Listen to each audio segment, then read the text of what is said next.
Tabletop Spotlight, brought to you by Dragon's Lair Comics and Fantasy.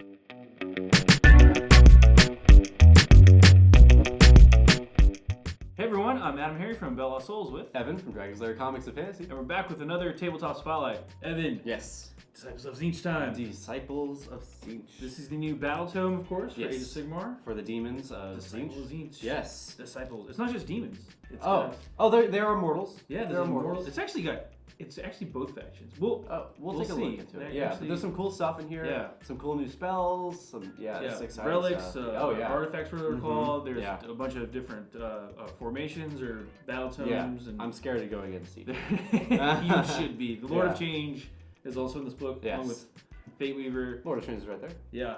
Awesome new model. Tons of awesome new stuff. I'm super excited about this one. Let's take a look. Let's do it. All right, everybody. It's the Disciples of Tzeentch battle tome. Yes. This book is bonkers, man. Yeah. I've got to flip through it. We got a preview copy. Okay. But now this is officially out, so we can take some time and go through it. Yeah. That's what the back looks like. Yep. This is all focused on the Disciples of Tzeentch. Right. So we're gonna see some of the just craziness in here. Yeah, I'm excited. Let's do it, man. So the way this book is broken up, again, awesome artwork all the way through. Just real quick table of contents. How it's going to work here is you've basically got rules for all of the different types of units. Yep. It's a little bit of background for each one, and then about halfway through, you're going to hit the midsection where you're going to go through all the pictures of the models and stuff like that. Mm-hmm. And then we start getting into the war scrolls and battle scrolls and all that fun stuff, all the different battalions. And this book has a lot of battalions and a lot of war scrolls. Which is great. And then at the very end, you do have the rules of Age of Sigmar, because it's only 4 pages. And then, of course, the pitch battle profiles. So it does have points. Right. You don't have to wait for like a General's Handbook 2.0. This actually has points in it. So this really reminds me of a classic Warhammer Armies book, where it's laid out very similar, where you had all the fluff lore up front. And then you had the pictures of the models and the rules in the back. Great. So I always forget how big the lore changes until you see him next to like models. Yeah, it's a big dude. That's actually Fate Weaver. That's ours, and that's even bigger. Yeah, he's just used like that staff is just as big as his page almost. 5 of those guys. So again, I'm gonna flip through this part pretty quick because this is all background information, which I don't want to ruin, but I do want to show off some of the awesome artwork. Right. That you're gonna see throughout the book. You can just see that it's fantastic, and then big old Lord of Change picks. Yeah. That's great artwork. Yeah, it's going to have the weird little timeline looking pages too. Oh. This is actually about the different hosts and cabals that Tzeentch has. This is a really cool book page. I want to stop for a second here. This is the Gifts of Tzeentch. So all of these different artifacts are actually in this book. So it's just like the artist renditions of those artifacts. Oh, that's awesome. That's really cool. All of these are in the book, and it's really cool. So if you wanted to know what that bit was, like the Pyrofire staff. Yeah, they have the little alphabet too. Yeah, which is really cool. So, it's good times. Tzeentch Arcanites. Again, these are the mortal followers of Tzeentch. So it's a little bit of background on them, how they kind of work with Tzeentch to do stuff. This is how they're laid out. Mm-hmm. So you have an Arcanite Cabal, and then you got all the different covens that kind of work under them. Yeah. Marks of Change, just the different styles that we've seen throughout the ages. Also have a amazing spread of paint options. Yeah, for sure. Different colors that you could use to do your Tzeentch armies. I love it. You don't have to do just the traditional blue. Right. You could do crazy, awesome mixes. Green, pink, I really like this black and gold one. That's pretty cool. The fire hands. So, the blazing hands abhor Nurgle's followers, which makes sense. Yeah. So this is what the little weird timeline things I was talking about, where it's kind of laid out in a weird way. But you can kind of see how the path flows. So it's cool. It's very cool. Servants of Change. This is where we actually get into the unit by unit. Okay. We talk about each one of these. So obviously Lord of Change talks about Kairos Fate Weaver. The Heralds of Change. Obviously the Tzeentch Heralds. We've got Flamers and Screamers, which are represented here. Horrors of Tzeentch. I'm flipping through these kind of quick. So. Yeah, that's fine. Zangor Shamans. Zangors are technically mortal. Okay. Oh, really? They are beastmen that are dedicated to Tzeentch, but they are mortal, so they're not full-blown demons. Interesting. So they, something to note. Ogroid Thermiters, which again sounds like something you go see the doctor for, but he's a bad Mamajama. Yeah. Gaunt Summoners, Masters. These guys, when you get into the actual demons for Tzeentch. Fate Masters. the Curseling is back. What? So the is Curseling that? was actually an old hero from Warhammer Fantasy. He made the transition somehow, but now they're called Curselings. So the original story was that there was two brothers. One was gifted in magic, one was gifted in war. Yeah. The brother that was magical was very sickly, and he pledges, to Tzeentch if he would help him take over and give him the strength to beat his enemies. And Tzeentch kind of merged them together. And Interesting. it's an old story. I'm not explaining it all the way, but you get the idea. Zangors, again, those guys, Karrick Acolytes. And then we get to the armies of unreason. This is the big model page where we just go through awesome looking stuff. And these guys are huge. Yeah, they're big. They're really big. I'm just going to show off all the different models. You don't see the Stormcast Eternals surrounded a lot of times. No. In a bad spot, but they're definitely not in a good spot there. We have Kairos, which is the double head, and we have Lord of Change here. If you notice here, there's also several different heads for this model. Oh, yeah. So you could use Kairos heads as well, faces if you want to, as far as I know. But it's just really cool looking.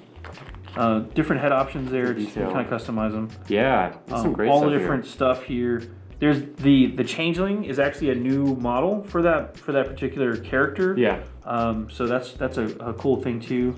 The old Heralds of Tzeentch and stuff like that.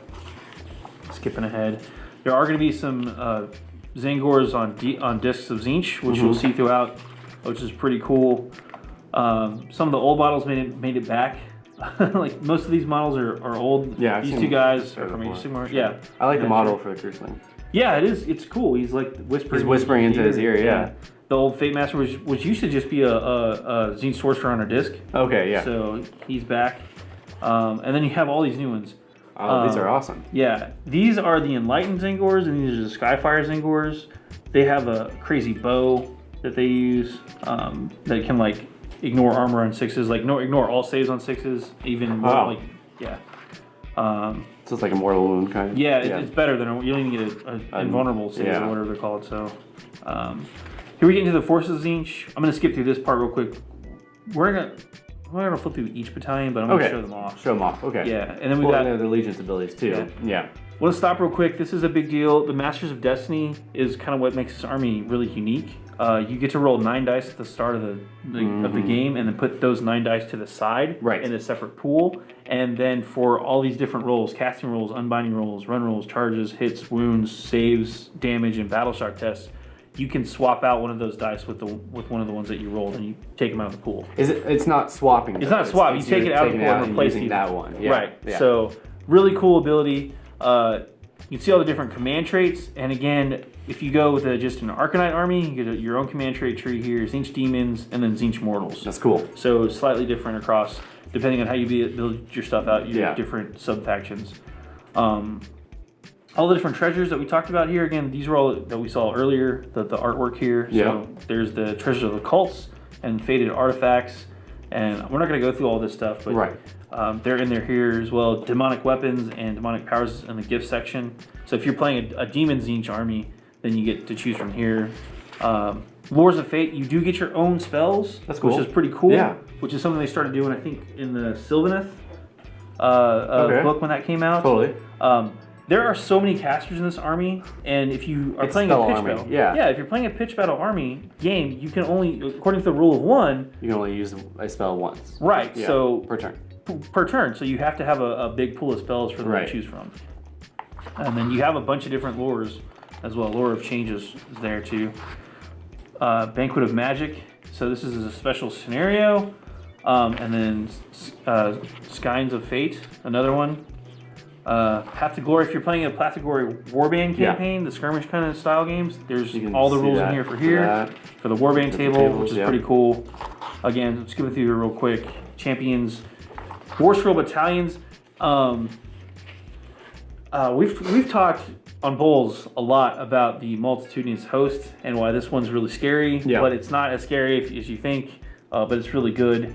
There's a ton of really cool stuff in these different battalions though, so they're pretty much armies in one. Have you seen this one yet? No, I haven't actually. Okay, let me explain it real quick. Yes. So it consists of 1 Herald and 8 or more units chosen in any combination from the following list: Pink Horrors, Blue Horrors, and Brimstone Horrors. It's a lot to bring though. It is a lot to bring. How it works though is it has horrors without number. So each of your hero phases, add D6 models to each unit of pink horrors and/or blue horrors, and add D3 models to each unit of brimstone horrors in this battalion. Wow. So at the start of every phase, basically you're rolling your added models back. Is that? So can you go above what you brought? Good question. Yes. If you're playing a pitch battle game, according to the General's Handbook, no. You cannot go above your max count. Right. So it's a little tricky, and this ability is an ability, which means it also applies to summoning. Ooh. So if you are adding models to a unit that has taken casualties and you're not going above the max size of that unit, it is not considered summoning points. So you don't have to spend any points for that. So the regenning guys is free. Yeah. However, these guys also split. We'll get to that with the horror rule. Horror rule, the splitting rule is basically anytime a pink horror dies, it splits into 2 blue horrors. And anytime a blue horror dies, it splits into a base of brimstone horrors. Interesting. Now, those new units you're creating, those come from your reserve pool. Okay. However, the split rule also says that you can, if a pink horror dies and there's a blue horror unit nearby, you can add those blue horrors to that unit. So, if you're adding models to a unit again, from an ability, it doesn't affect your spawning, your spawning point, your reserve pool, basically. Interesting. So it's kind of tricky. It's a little confusing to wrap your head around at first, and there's been a lot of people seeing this formation and freaking out. Yeah. There's no need to freak out. If you're playing a pitch battle game, it's really hard to do it wrong. My advice is if you're playing against this formation, is to kill one unit dead. Right. And don't cause any wounds to another one nearby. Unless target one. Yeah.